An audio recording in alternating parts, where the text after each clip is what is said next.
8.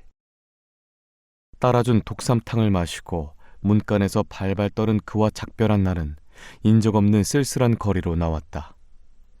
식전 꼭두는 추웠다. 몹시 추웠다. 추움 그것이었다. 쓰라리는 발은 자욱자욱이 얼어붙는 듯하였다. 귀가 떨어지는 것 같다. 발갛게 단 쇠가 얼굴에 척척 달아붙는 것 같다. 앞으로 휙 하고 닥치는 매운 바람은 나의 몸을 썩은 나뭇가지나 무엇처럼 지끈지끈 부수며 세포 속속들이 불어들어가는 듯 싶었다. 다시는 이런 짓을 아니하리라. 나는 다시금 생각하였다. 어머님은 고종사촌 혼인 구경 겸 소풍 겸 동네에 내려가시고 집에 계시지 않았다. 할머님만 속이면 그뿐이다. 어젯밤은 여러 친구에게 끌리어 청량사에 나갔다가 술이 취해서 못 왔다는 것을 돌차간에 생각해내었다. 아랫목에 쪼그리고 앉아 계시던 할머님은 셀쭉한 입을 두 가장자리를 동글게 호로형으로 여시며 못된 데만 아니 갔으면 못된 데만 아니 갔으면 하고 소근거리셨다. 늦게 놀고 보니 전체가 끊쳤겠지요. 어디 올 수 있습니까? 하는 수 없이 자고 왔습니다. 라고 거짓말을 꾸미어 대인 후 나는 우리 방으로 건너왔다. 나는 빙그레 웃었다. 머리를 빗고 있던 아내도 빙그레 웃으며 인제 속이 시원하지요? 하였다. 그러나 그의 얼굴빛은 피로 물들인 것 같았다. 나는 그만 나무둥치같이 고운한 잠에 떨어지고 말았다. 오전 가까이 되어 간신히 아내에게 깨어 일어난 나는 냉수로 세수를 하면서도 꾸벅꾸벅 졸고 있었다. 사에 들어가기는 갔으되 머리가 뿌연 안개에 깔린 듯이 몽롱하여 일이 손에 잡히지 않았다. 그저 자고만 싶었다. 저녁 숟가락을 놓자 말자 또다시 죽은 듯이 잠이 들고 말았다. 그 이튿날 잠을 깨자 제일 먼저 해결해야 될 것은 그것을 어째 치를까 하는 문제이었다. 말할 것도 없이 돈이 필요하다. 그렇다고 주머니에서 잘각거리는 몇 푼 동전으로는 될 수 없는 일이다. 많지 않은 월급이라도 또박또박 타기나 하였으면 금음을 하루밖에 아니 지낸 때이니 그것 수세할 것이야 남았으련만 곤란히 도극한 땡땡살은 사원 월급 지불은커녕 신문 박힐 종이도 못 사서 쩔쩔매는 판이라. 집으로 말하여도 아들의 방탕에 이바지할 재정은 없었다. 그러나 몇십 원 장만할 거리는 나에게 있었나니 그것은 유산으로 물려받은 미국제 18금 시계이었다. 오랜 것이라 모양이 이쁘지 않은 대신 투박하고 튼튼하며 다리야 꽃도 앞뒤 뚜껑에 아로 새겼고 기계에 보석조차 박히인 값진 물건이었다. 이것만 잡히면 40-50원이 얻겠지. 춘심의 집에 가던 날이나 이제나 힘미덥게 생각하였다. 난생 처음으로 전당포를 찾아다녔다. 조심 많은 흰옷 입은 취리군들은 이 속모를 물건을 퇴각하기 서슴지 않았다. 어느 일본 지록에서 35원에 잡히는 수밖에 없었다. 그 다음 문제는 전달할 수단이었다. 봉투에 넣어 우편으로 보내고 아주 끈을 떼어버리려 하였다. 양심의 반성도 맹렬하였거니와 한번 겪어보니 그리 탐탐스럽지도 않았음이라. 그러나 야릇한 염려가 나로 하여금 주저하게 하였다. 봉투에 넣어 보내는 것은 많은 금액에만 쓰는 격식인 것 같았다. 더구나 그리 함은 그와 나의 사이를 이도로 싹 비어버리는 것 같았다. 그는 실망하리다. 실망한 그만치 나를 욕하리라. 영구히 그를 대할 낯이 없으리라 하매 어째 차마 못할 일인 듯 싶었다. 끊는데도 톱으로 슬근슬근 나무 썰을 듯 누그러운 방법이 없지 않으리라고 생각하였다. 그것은 꿈이어 대는 소리일다. 정말 끊으려면 저야 실망을 하든 욕을 하든 대할 낯이 없든 꺼릴 것이 무엇이냐. 그런 염려를 하는 것은 끊으려면서 아니 끊으려는 것이다. 나는 마음 어디인지 이런 가책을 느끼었다. 끊고 아니 끊는 문제보담도 뇌가 침닉이 될까 아니 될까가 더 중대한 문제일다. 빠지지만 않으면 그뿐이 아니냐. 슬근슬근 정을 붙여두긴들 너에게 해로울 것이야 무엇 있나. 울적하고 무료할제 일시에 위안거리는 꽤 될 것이다. 다른 소리가 또 이렇게 변명하는 듯 하였다. 마침내 이런 결론을 얻었다. 이왕이면 한번 보기나 하자. 그 역사람이니 너무 매몰스럽게 함은 내 도리가 아니다. 맹숭맹숭한 정신으로야 직접으로 돈을 건넬 수 없었다. 어느 요리점에 데리고 가서 재미있게 놀다가 그도 취하고 나도 취한 후 그의 품속에 슬그머니 넣어주리라 하였다. 여기에 대하여 아내는 극렬히 반대하였다. 아내의 태도는 하룻밤 사이에 돌변하였다. 그의 주장을 의지하면 그런 짓은 성공도 하고 재산도 넉넉한 뒤에 할 일이었다. 하룻밤이면 묻어나지 이틀밤부터는 과한 짓이었다. 참말 끈을 떼려 할진대 춘심을 아니 보는 것이 상책인 동시에 돈을 봉투에 넣어 보냄이 지당한 일이었다. 그리고 돈도 다 줄 것이 아니니 20원이면 넉넉하였다. 10원은 내가 쓰고 5원은 자기가 써야 되겠노라 하였다. 무슨 짝에 35원 템이나 주어요? 만날 용돈이 없어 허덕지덕하면서. 나도 한 5원 있어야 되겠어요. 먹고 싶은 것 좀 사 먹을 터이야요. 아내는 이렇게 말을 마치었다. 택이 있는 지 3, 4개월 되는 그는 불가항의 힘으로 도미국이 먹고 싶었다. 물 많은 배가 먹고 싶었다. 나는 이 요구를 아니 들을 수 없었다. 그리고 돈만 치르고 10점이 아니 넘어 돌아올 것을 제3 타일은 후 나는 춘심의 집으로 왔다. 오늘은 오실 줄 알고 아무데도 아니 갔지. 춘심은 웃는 낯으로 나를 맞으며 이런 말을 하였다. 그는 못 알아보리만큼 어여뻤다. 그늘이 말리한 것이 죄송할 지경이었다. 그의 집에서 그리 멀지 않은 식도원으로 나는 춘심을 끌고 왔다. 우리는 한동안 먹기도 하고 마시기도 하였다. 이야기도 하고 웃기도 하였다. 포옹도 하고 키스도 하였다. 호련 춘심은 내 손을 잡아당기어 제 바지를 만져 보이며 폭도 뻣뻣하지요. 따스하라고 새 행목으로 바지를 해 입었더니만. 툭툭한 게 좋구먼. 나는 무심한 듯이 대답을 하였으나 춘심의 그 말에 무슨 깊은 뜻이 있는 것 같았다. 사치만 일삼는 시체 기생과 다른 저의 질소를 자랑함일까? 또는 명주바지를 해달란 말인가? 마침 그때 그는 게으르게 기지개를 켠다. 누구에게 절이나 할 것처럼 깍지 낀 손을 내어 밀었다. 나는 반지 하나 없는 그의 손가락을 보았다. 명월관 지점에서 처음 만나던 때 나는 그의 손가락에 적어도 2억의 반지가 끼인 것을 보았거늘 나는 아까 의심조차 한꺼번에 푼 듯 싶었다. 내가 반지를 해줄까 하고. 나는 속으로 요년 싶었다. 그러면서 해주고 싶었다. 이 무견의 욕망을 못 채워주는 것이 나마로 치욕인 듯도 하였다. 마음이 괴로워 견딜 수 없었다. 더 많은 것을 바라는 의사표시를 보기 전에 한시바삐 주려던 돈을 주었으면 하였다. 그러나 요리값이 얼마인지 알 수 없어 주저주저 하고 있었다. 그만 가요. 그는 후끈후끈 다른 뺨을 나의 어깨에 쓰러뜨리며 나의 마음을 안듯이 소근거렸다. 요리값은 8원 얼마이었다. 나는 남은 돈 20원을 주인 주먹을 들어밀며 이거 담배용에나 보태 쓰라 라고 나는 목에 걸린 소리로 머뭇머뭇하였다. 그는 나를 물끄러미 바라보다가 고개를 흔들며 싫어요, 싫어요 라고 부르짖었다. 얼마 아니 된다마는 정으로 받으렴. 돈이 아니고 정이다. 기생은 돈 주어야 정 붙는 줄 언제부터 알았어. 돈.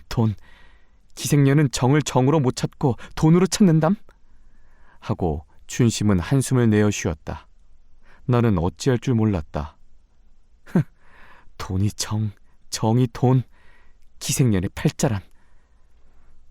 춘심은 또 한 번 괴로운 한숨을 토하였다. 애달픈 슬픔에 쌓인 그 뜨거운 입김이 마치 나의 심장을 스치는 듯하였다. 그도 사람이다. 여성이다. 시들고 고라졌을지언정 그의 가슴에도 사랑의 우문이 있으리라.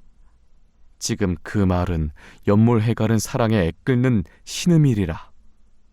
나는 마치 그 사랑을 파악하려는 것처럼 그를 휩싸 안았다. 나는 그의 가슴에 온미와 고동을 느끼었다. 마치 그의 사랑이 나에게 이렇게 속살거리는 듯하였다. 나는 다 식지 않았습니다. 오히려 봄날과 같이 따뜻합니다. 나의 숨은 아직 지지 않았습니다. 오히려 맥이 뜁니다. 오, 나를 데펴주셔요. 북돋아 주셔요. 그 말에 응하는 것처럼 나의 속소리도 소근거렸다. 데펴주고 말고 북돋아주고 말고, 아, 불쌍한 사랑의 넋이여. 우리는 10분 동안 서로 떨어지지 않았다. 떨어진 뒤에도 우리는 어깨를 겨누고 같이 걸었다. 돌아온 데는 물론 그의 집이다. 그러나 나는 그의 만도, 망토, 포켓 안에 지폐 2장을 넣고 말았다. 9. 내일 단성사 XX 권번. 춘심의 다니는 조합 온습회에서 다시 만남을 기약하고 나는 아침 늦게야 그의 집을 떠났다. 그만치 대담스럽게도 되었다. 그만치 애련도 깊었다. 5분 전에 잠깐 어디 나갔다 오는 사람같이 신출없게 돌아왔다. 비난과 책망을 미연에 막기 위하여 엄연히 긴장한 얼굴로 건넌방에 들어왔다. 아내는 없었다. 그 대신 나의 책상 위에 무슨 글발이 있었다. 그것은 아내의 필적이었다. 전일에는 이 몸을 사랑하시옵더니 이제는 이 몸을 버리시니 슬프고 애달픈 심사 둘 데 없사와 이 세상을 떠나려 하나이다. 이 몸이야 죽사온들 아까울 것 없건만은 다만 뱃속에 든 어린 것 불쌍코 가련하옵내다. 두루마근 다리여 장 안에 넣어두었으니 이 몸 보는 듯이 입으시기 바라나이다. 길이 못 배울 것을 생각하온즉 죽어도 눈을 감을 수 없사외다. 다행히 모진 목숨이 끊어지지 않사오면 다시 배웁고 첩첩이 쌓인 설은 사정을 하소연할까 하옵내다. 나는 매우 감동되었다. 정말 유언장을 본 것 같이 가슴이 찌르르 하였다. 눈물이 핑 돌았다. 물론 거짓이고 희롱인 줄이야 모름이 아니로되 거짓이면서도 거짓이 아닌 듯 싶었다. 희롱이면서도 희롱이 아닌 듯 싶었다. 혹 사실이나 아닐는지. 할멈, 아씨 어디로 가셨나? 날은 마루로 뛰어나가며 허전허전하는 소리를 떨었다. 몰라요. 왜? 방에 아니 계셔요? 밥을 먹는 듯한 할멈은 제 방에서 이렇게 대답하였다. 사실이나 아닐까? 나는 안방으로 건넌방으로 주방으로 뒷간으로 허둥거리며 찾아다녔다. 아내의 그림자는 볼 수 없다. 아씨 어디 가셨어? 어서 아리켜달라니까 그래. 나는 광 속에 들어갔다 나오며 다시금 부르짖었다. 대답은 없고 히히 웃는 소리가 들리었다. 나는 곧 행랑 방문을 열어보았다. 아씨가 여기 계실라고요? 할아범은 온 얼굴에 주름을 밀며 태평건곤으로 빙그레하였다. 마침내 나는 다락 속에 숨은 아내를 발견하였다. 여기 있구먼. 나는 죽은 이가 살아온 것처럼 반갑게 부르짖었다. 컬럼버스가 신대륙을 발견한 때도 이만치 기쁘지 않았으리라. 아내는 웃으며 내려왔다. 다락이 저승이야? 우리가 건넌방으로 단돌이 들어왔을 때 나는 웃으며 그를 조롱하였다. 은닉자도 방글방글 웃고만 있었다. 그것이 무슨 짓이람? 유언을 써놓았으면 죽을 것이지 왜 다락 속에 들어앉았담? 왜 모진 목숨이 끊치지 않으면 다시 만나자 하지 않았어요? 하고 아내는 해죽 웃었다. 이번은 그랬지만 한 번만 더 가보아요. 정말 안이 죽나. 아내의 얼굴빛은 갑자기 바루어졌다. 슬픔의 그림자에 그의 얼굴은 그늘지고 말았다. 참 그렇게 날 속일 줄은 몰랐습니다. 돈만 주고 10점 안으로 오신다 해놓고 아니 오시는 데가 어디 있습니까? 이제나 오실까 저제나 오실까 암만 기다리니 어디 오셔야죠. 새로 1점을 치고 2점을 치고 석 점을 치겠지요. 그제야 아니 오시는 줄 알았습니다. 자려도 잠은 아니 오고 그년을 쓸어안고 있는 꼴만 보이겠지. 참만 애달고 슬퍼서 견딜 수 없었습니다. 고만 죽고 몰랐으면 하였습니다.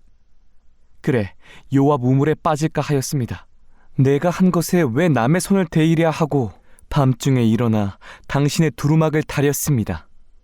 내 손에 옷 얻어 입기도 이것이 마지막이다 하니.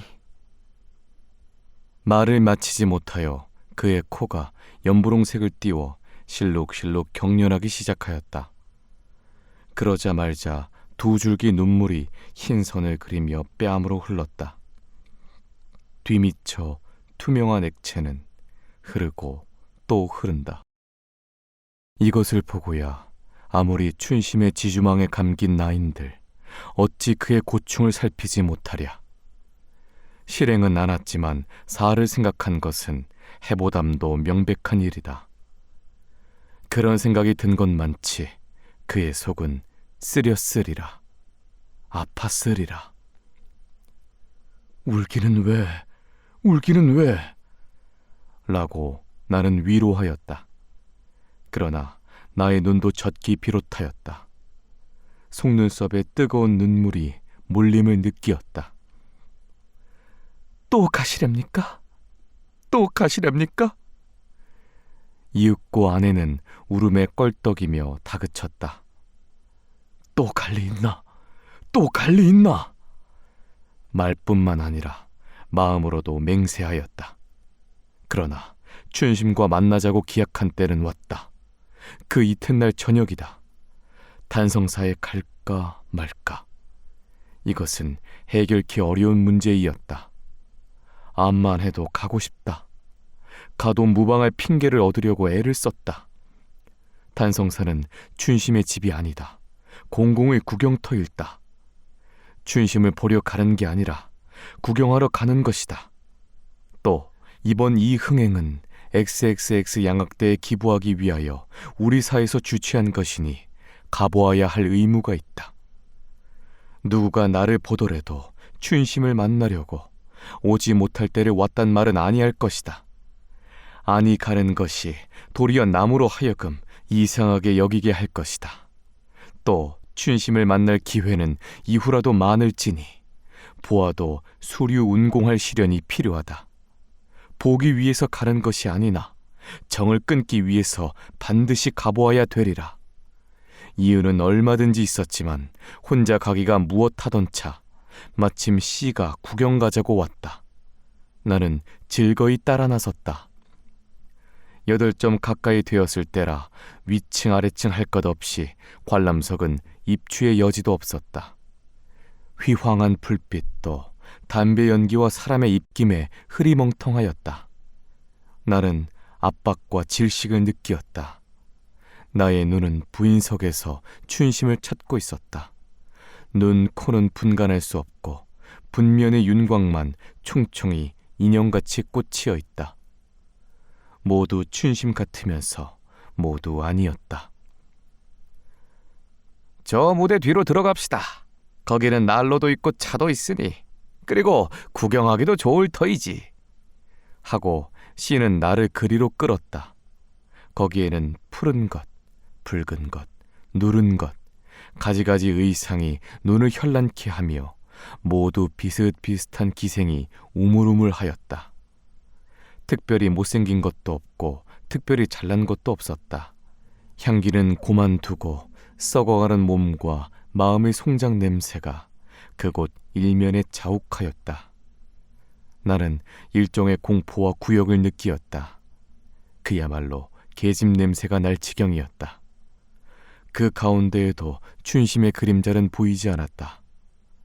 이러다 춘심을 만나면 어찌할꼬? 나는 문득 생각하였다. 만나면 또 알 수 없는 매력에 끌리지는 않을까? 아니, 끌린다 하자. 그러면 보아서 무엇할 것인가? 멀리서 그도 나를 보고 나도 그를 본다. 보고 흩어진다. 쑥스러운 일이로다. 쑥스럽게 아니하려면 돌아가는 길에 술잔이나 논하야 되리라. 적어도 인력거나 태워 보내야 된다. 그러하거늘 나의 주머니에는 벌써 쇠천 한 입도 없다. 만나면 큰일이다. 고만 가요. 나는 씨한테 턱없는 요구를 하였다. 왔다가 구경도 아니하고 가잔 말이야? 춘심이와 탁 마주칠까 하는 공겁심이 머리를 쳐들었다. 마음이 조마조마하여 견딜 수 없다. 몇 번 씨를 졸랐건만 그는 내 말에 귀도 기울이려 아니하였다. 가고 싶거든 혼자 가구려.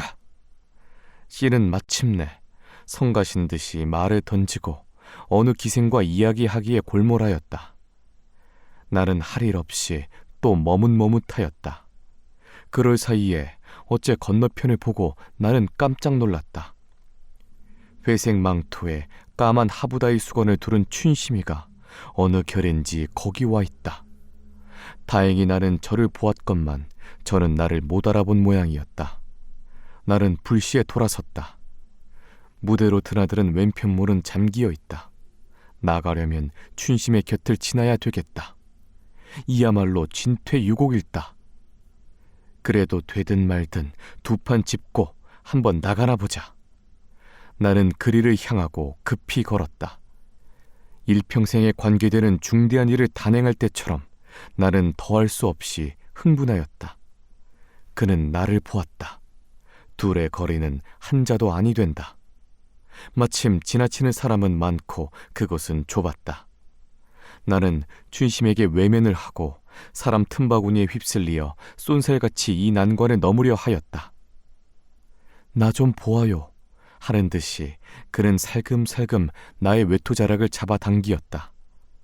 그 찰나에 나의 발길이 머뭇하려다 뒷사람에게 밀리어 휙 빠져나왔다.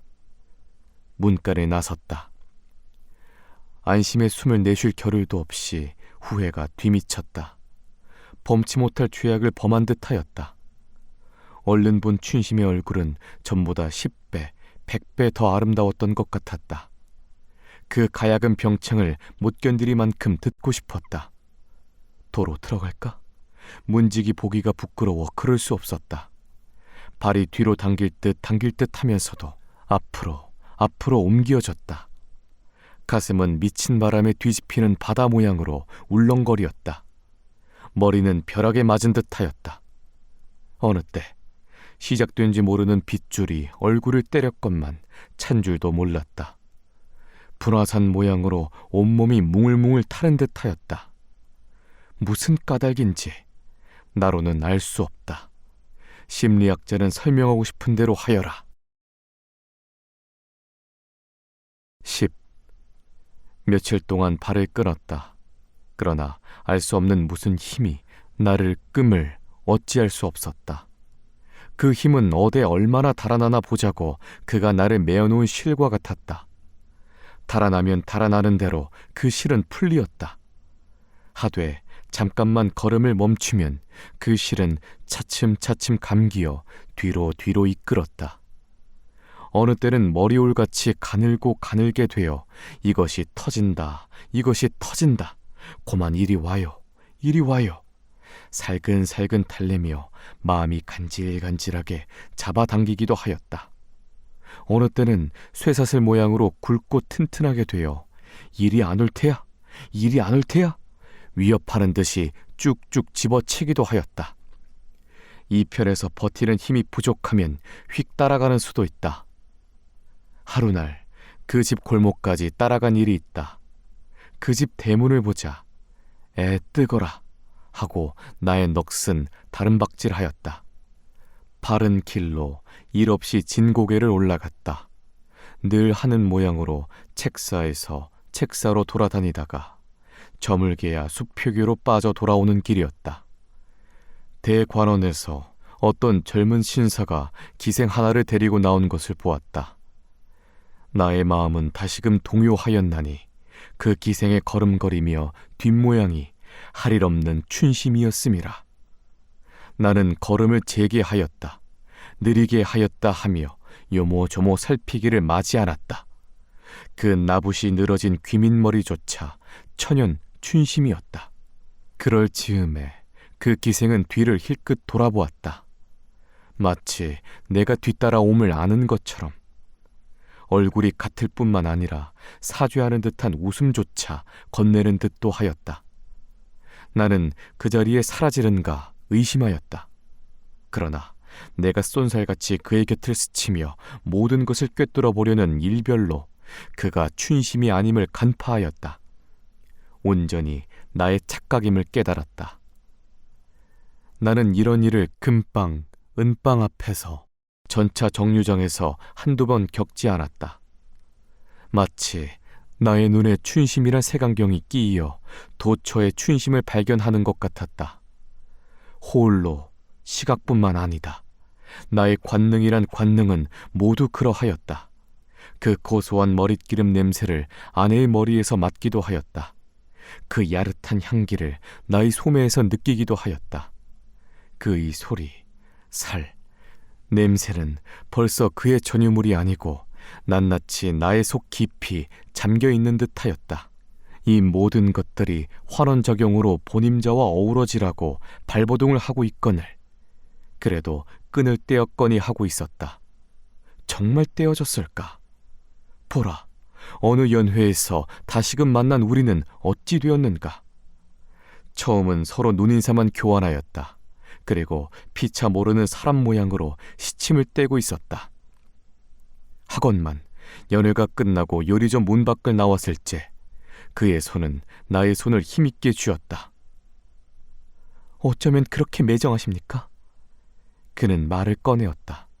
얼마든지 비난을 하라는 것처럼 나는 빙글빙글 웃고만 있었다. 돌아서신 줄은 나도 알았지만 그렇게 안이 오실 줄은 몰랐어요. 그 이튿날 망토 속에 돈 20원이 든 것을 보고 남자란 다 마찬가지다. 이걸로 정을 끊는구나 하였지요. 아니, 무엇 그런 것은 아니야.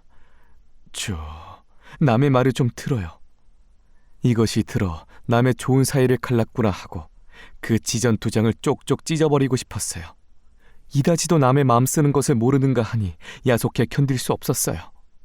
어쩌면 내 마음을 알아줄까? 편지로나 세세 사정 그려볼까? 별별 생각을 다 하다가 에라 치워라. 매멀스러운 사나이에게 내 속을 왜 빼앗기리 하고 한 발이나 되게 쓰던 편지를 갈갈이 찢어버렸지요. 하골은 그때 괴로운 한숨을 모아두었다가 인제 쉰다는 듯이 길이길이 숨을 내어 쉬었다. 요사이 조금 바빠서 라고 일종의 프라이드를 느끼면서 나는 중얼거렸다. 그런 말 말아요. 춘심은 성난 듯이 잡았던 손을 뿌리치며 마음에 있으면 꿈에라도 보인다고 아무리 바쁘기로니 잠깐 다니어갈 틈이 없단 말입니까? 내가 미친년이지. 내가 미친년이야. 나 같은 것이 정인이 무엇이니 하는 게 개밥의 도토리지. 가고야 싶지만은 어디 가겠든 영업에 방해만 될 뿐이니 내가 장사를 합니까?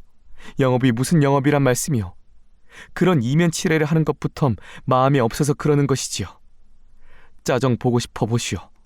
그런 생각이 나기나 하는가. 참 사나이나 다릅니다 그리요. 나는 암만 잊으려 해도 어디 잊혀집디까. 왜 만났던고, 왜 친했던고 하루도 몇 번의 후회를 하였는지 몰랐어요. 정이란 사람이 만든 것이지만 인력으로 못할 것은 정입디다. 그의 손은 다시금 나의 손을 쥐었다. 문득 깨달았으니 나는 벌써 그의 집마당에 서 있었다. 10일. 마음의 방축은 고만 터지고 말았다. 유혹의 흐름은 거리낌 없이 밀리었다. 이 물결 가운데는 싸늘한 이지와 뜨거운 감정이 서로 부딪히고 서로 쳤건만 이지는 흔히 쩔쩔 끓는 열수에 넣은 얼음 조각 모양으로 사라졌다. 모든 것을 잊고 나는 종종 춘심을 방문하였다. 그 역시 언제든지 나를 환영하는 것 같았다. 왜 그처럼 아니 오셔요? 그는 중문간에서 마당으로 삐죽이 나타나는 나를 보자 방글에 웃으며 이렇게 부르짖는 것이 항례이었다. 아까 왜 만나지 않았어? 어느 때는 내가 이렇게 대답할 경우도 있었다. 참 그랬지요.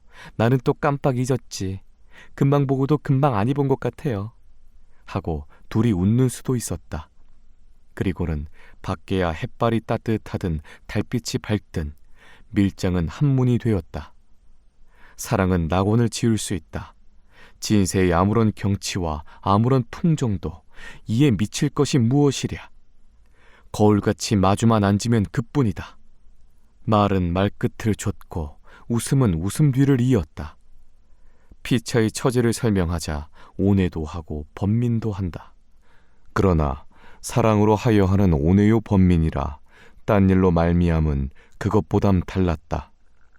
그것은 하고 싶어 하는 때문이다.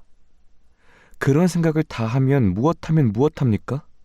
한시라도 재미있게 놀면 그뿐이지. 찰나주의자인 그는 이렇게 끝을 맺고 가야금을 뜯기도 하였다. 이러다 돌아오는 날은 만족과 행복을 느끼었다. 물린 것이 아니지만 며칠 안 입어와도 참을 수 있었다. 하지만 어째 갔다가 못 만나면 하루도 두세 번을 가고 싶었다. 저나 내나 무슨 고장이 생겨서 곧 아니 헤어질 수 없게 된 때도 그러하였다. 어머님이 밤 10점 반 차로 동네에서 돌아오시던 날이었다. 정거장 나가는 길에 나는 춘심의 집에 들렀다. 금심이가 있기 때문에 키스 한 번, 포옹 한 번 못하고 나는 몸을 일으키는 수밖에 없었다. 왜 벌써 가셔요? 금심은 나에게 매어 달리며 모자 집으려는 팔을 막았다. 아니, 집에 가보아야 될 일이 있다. 라고 대답하였다. 웬일인지 말소리가 내 귀에도 허전허전 하는 것 같았다. 어째 춘심이에게는 가야만 될 사정을 말할 수 없는 것 같았다. 예, 그만두어라. 오긴 어려워도 가긴 잘 가지. 만날 첫날 간다.